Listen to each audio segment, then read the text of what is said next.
बन करके रहोगे। जैसे ये श्राप सुना, दोनों पहरेदार घबरा गए और चरणों पर गिर गए और क्षमा मांगने लगे और कहा कि आप अपने श्राप को वापस ले लीजिए, हमसे बड़ी भूल हो गई। तो चारों ऋषियों ने कहा कि हम श्राप को वापस नहीं ले सकते, इसमें कुछ बदलाव हो सकता है और वो ये है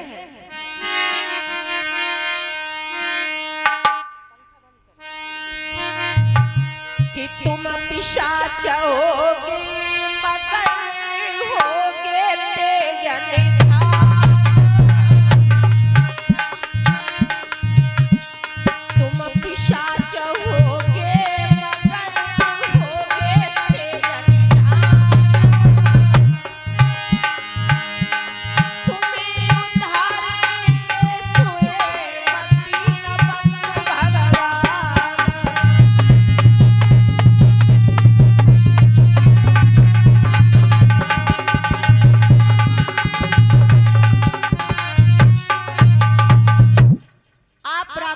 जरूर होगे, परंतु इतने शक्तिशाली राक्षस होगे कि तुम्हारा उद्धार करने के लिए स्वयं पार ब्रह्म परमात्मा को आना पड़े।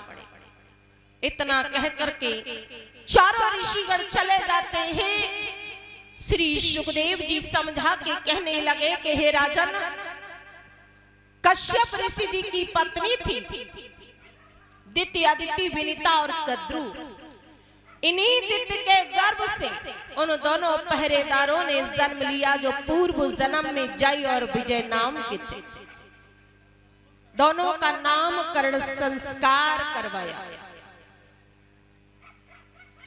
तो एक का नाम हिरण्याक्ष रखा गया और दूसरे का नाम हिरण्यकश्यप।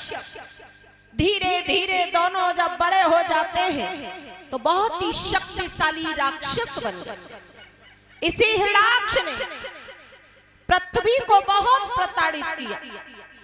तो भगवान ने 101 दिन पुनर्वसु व्रत रखने के पश्चात वाराह रूप धारण करके हिरण्याक्ष का वध किया और पृथ्वी को सुखी और संपन्न किया।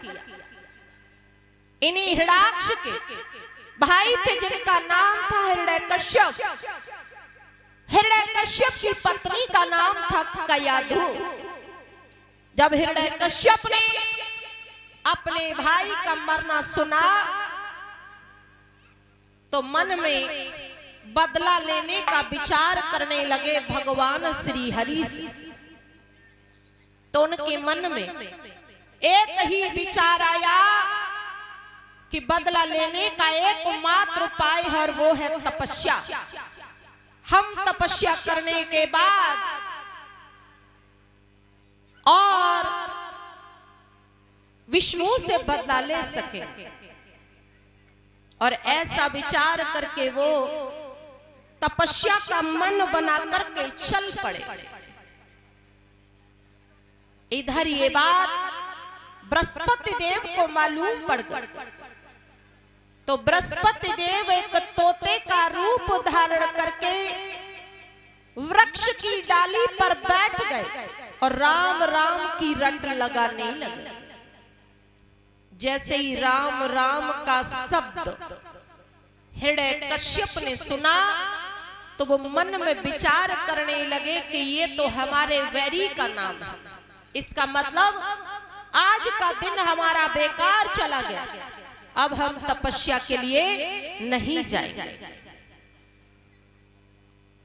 और ऐसा विचार करके वहीं से वापस लौट आए। अब जैसे ही महलों में आए, महारानी कयाधु ने महाराज को आता हुआ देखा, उठ करके आदर सत्कार किया और किस तरह से बैठा है।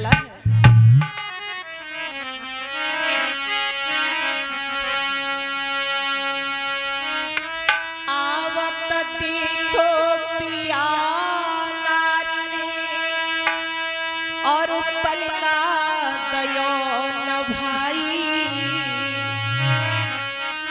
आवत देखो पिया नारी पलका दयो न भाई, और बाह पकड़ के आज दुल्हा की लो तो तुरंत बैठ।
जवाब दिया महाराज, आप तो तपस्या के लिए गए थे, परंतु आप वापस कैसे लौट आए?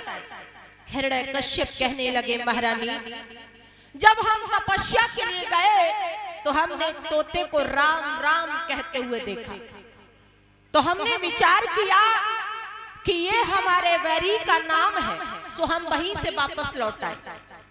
रानी कयाधु हंसकर के कहने लगी, महाराज आप हमें क्यों पागल बना रहे हो? तोता और राम राम कब से कहने लगे? हमने कभी भी तोते को राम राम कहते हुए नहीं देखा।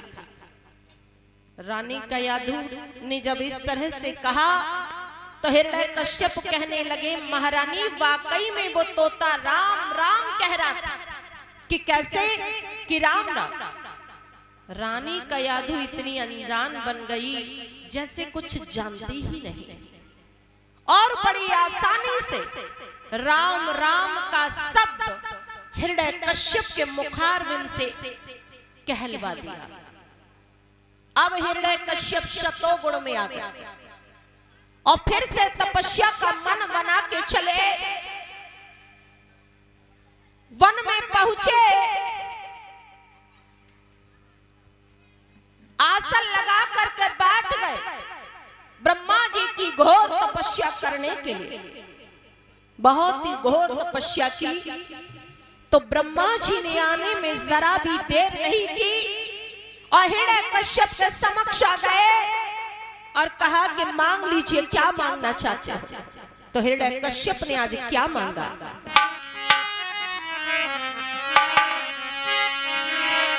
कुछ याद